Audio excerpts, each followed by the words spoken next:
When action games start to feel bland, you need a little spice, a little pain to wake you up. If Valve gets criticism for anything at all, besides gambling, it's making their games too easy. The experiences are so scripted, so pleased with their own technical novelty that they can feel like guided tours. This is the birthplace of the walking simulator. Comparing Half-Life games to other boomer shooters or Portal to puzzle games makes them look a bit like tech demos. But of course, that's only half of the experience. The prolonged tutorials are preludes to a streak of delightfully devilish traps, more than willing to kick you in the teeth. But once you recover from the cheap shot, you realize that you can turn the tables. Both their single-player and multiplayer games will have you rubbing your hands together, cackling by the end. The 90s were a busy time for the FPS, and Valve needed to push the genre in a new direction, so they chose to emphasize the environment. The marketing threw around the word realism. I think humanism is a better fit. Like, clearly no one would ever build a 1,000-foot death drop into their rocket test lab, but it still feels like a human creation, because there's a handrail. The jumping puzzles are famously not the high point, and yet Valve still included more of them in the sequel. They could have just cut the whole concept. They cut plenty of other things. The jumping itself might have weak game feel, but the danger of the hazards forces you to respect and pay attention to the world itself. Half-Life combat is demonstrably more shallow and forgiving than its peers because it's only half of the equation. Look at one of the first set pieces they ever made. Head crabs start off as weak little speed bumps. You can walk right past most of them. Then you take this elevator and you see them hurtling down toward you. It's absurdly funny how they slide down, but it also makes you stop and go, wait, they can do that? They fly now? Then you have this fun dance of sidestepping and shooting moving targets, and that's not the only riff on fear of heights in this game. The long crawl through this pipe, looking out into the desert skyline and the sheer drop, makes fighting this little handful of enemies stand out. All you need to do is walk in straight lines, but the enemies force you to look up and down at unexpected angles and scare you into taking a false step. You can tell Valve themselves were pleased with this because they revisited the idea in the sequel.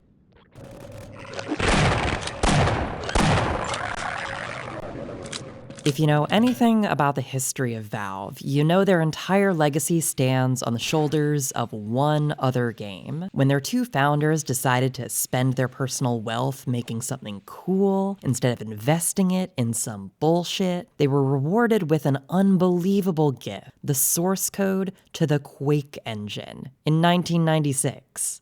It's tempting to think of that as some gesture of unbelievable generosity that today's cynical marketplace would never abide, but it was insane in the 90s too. Masters of Doom went to great lengths cataloging all the times these nerds handed over their trade secrets just for the sake of bettering their community, and their publishers cringed at the loss in licensing fees.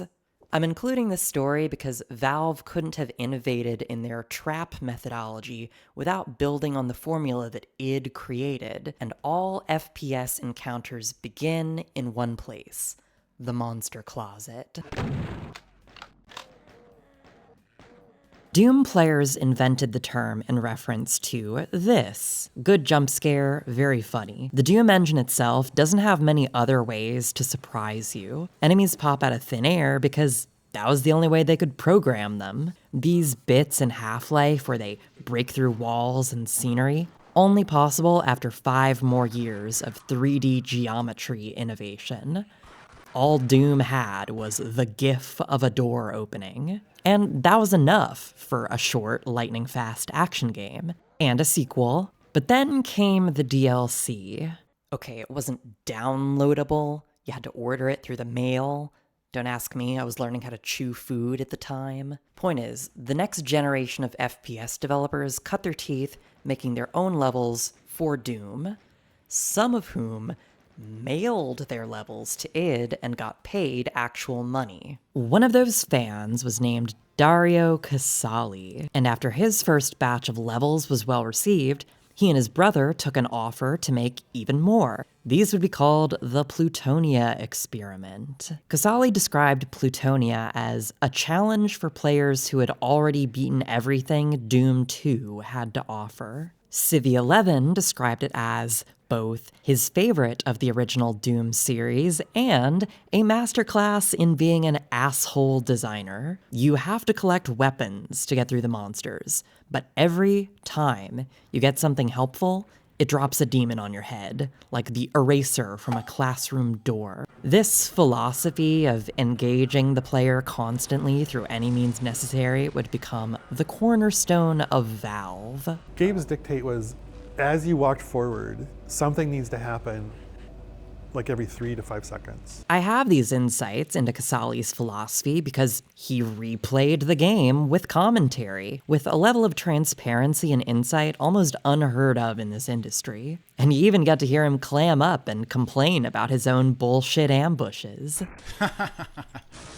Oh. This is the art of the sucker punch. It's technically avoidable, but the average player won't react in time. That's what makes your eventual victory feel like an underdog success. Half-Life is an easy game in its core mechanics. You barely have to aim half of the weapons, but those big guns feel earned, because finding ammo for them always means digging around. You can't get the action game satisfaction of looting without engaging with the room as a place, considering how to climb your way around the infrastructure and into the hiding spots. Even combat with the simplest enemies works in this way. Headcrabs lack the speed and intimidation factor of any Doom demon because they're designed for ambushing. I would never lose a fair fight with a headcrab. I mean, no one would ever lose a fair fight to a headcrab. They do minimal damage because the early game needs a low-level threat while you get your bearings, but even as it gets more intense, headcrabs still function as a chump check. You have to be on your toes because they will slap you in the face with every tunnel you have to crawl through. The headcrab punchline. It works because it's a slap on the wrist.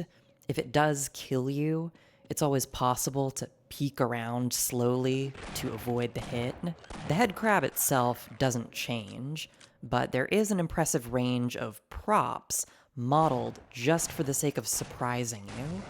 Auto turrets, machine gun nests, rocket turrets, laser tripwires, claymores, staircase full of Looney Tunes dynamite. Making this many unique models for the same gameplay function is partially thanks to the low poly art. But it's not just that old games had more variety.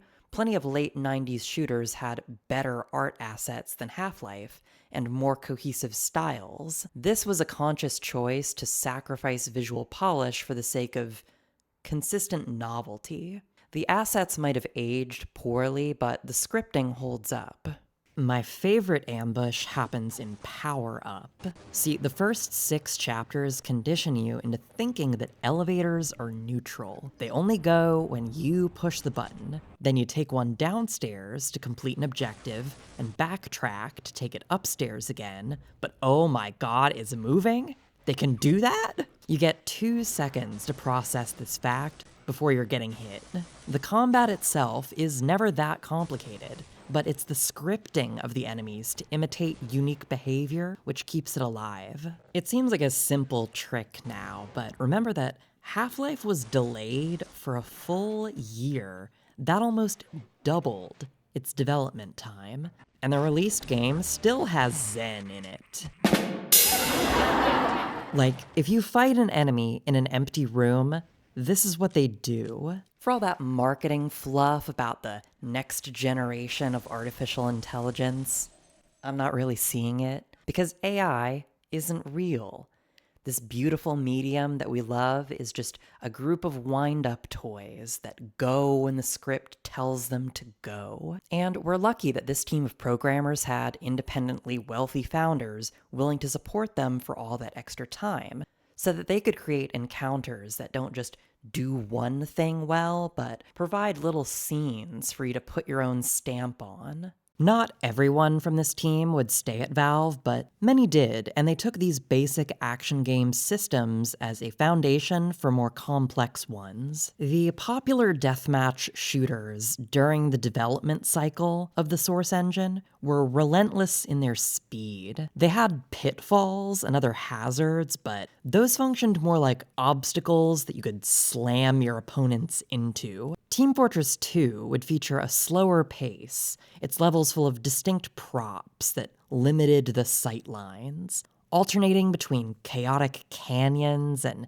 tentative twisting halls. You're less likely to jump into a pit by accident here, which makes it all the more memorable when somebody knocks you into one. Meeting another player in these constructed spaces feels more like the scripted encounters from Valve's single-player games, with logical options that you can employ more than a test of pure aiming and mobility. And the designs of individual props lean into this. Community map makers have spent 2 decades trying to top each other's ridiculous hazards. Plenty of good gags in there, but for my money, nothing can top the train. You can't say the game doesn't warn you about it. Flashing lights, ringing bells, but the first time you play CP Freight, you will see this happen. Still, these are only a small part of the gameplay loop. Different developers at Valve were working on a more focused game that would center all of its interactions on one iconic hazard.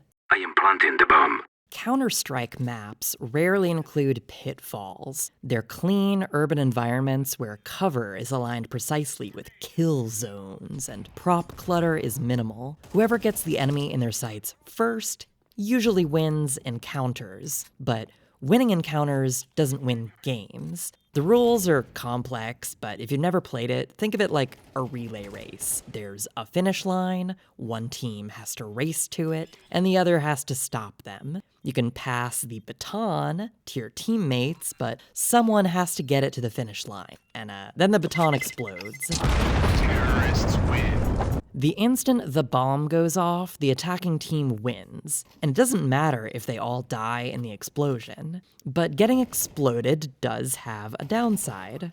Dying makes you drop your gear, so you'll have to compete in the next round with worse tools. So to maintain the strength of your own character and win the game, a certain strategy comes to the forefront. Camping.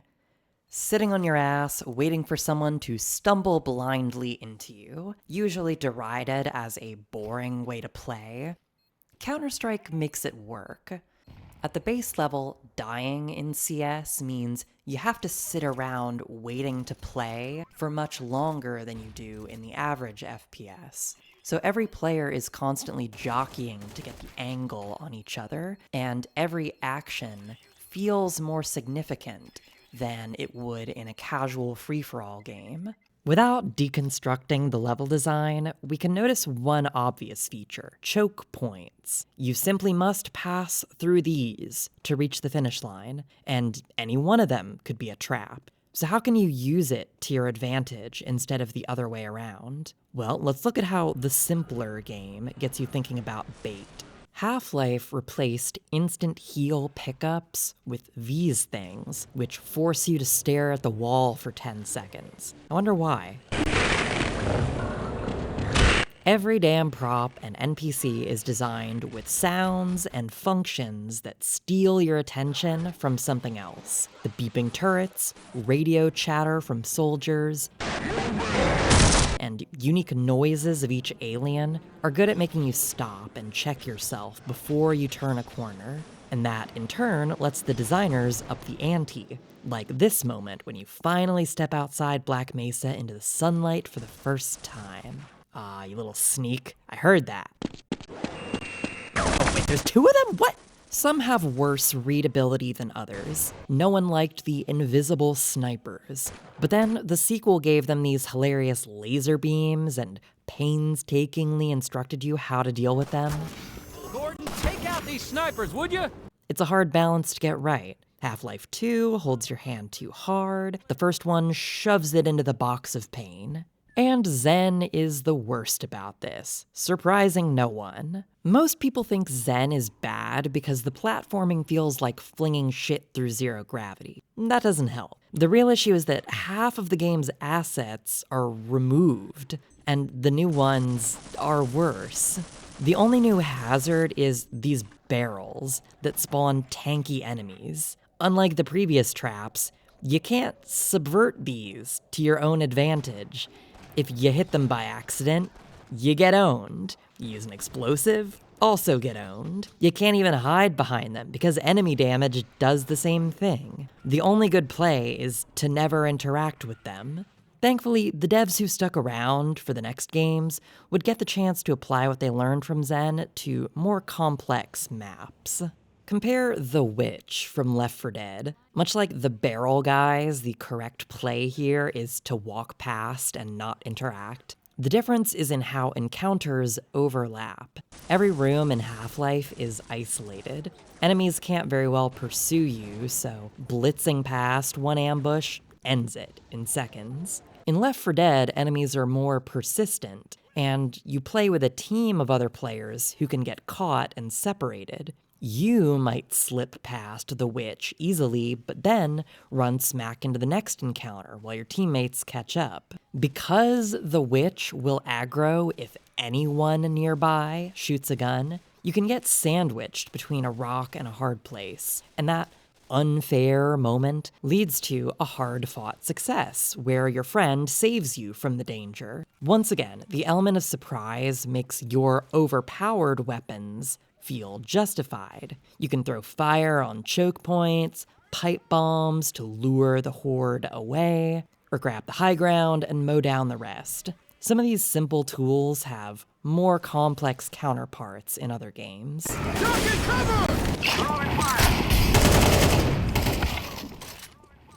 If you thought aiming and shooting in an FPS was hard, Counter-Strike grenades will feel impossible. In a game where line of sight means death, being able to both arc and bounce weapons around corners changes everything. Encounters become two-step processes of trying to flush each other out before taking the plunge. Throwing a good firebomb or a frag can force someone into your hands, but that requires exact prediction. The more flexible grenades are the smoke bombs and flashbangs, which have bigger areas of effect. But they don't do any damage, which means you're forced to think in terms of traps and bait.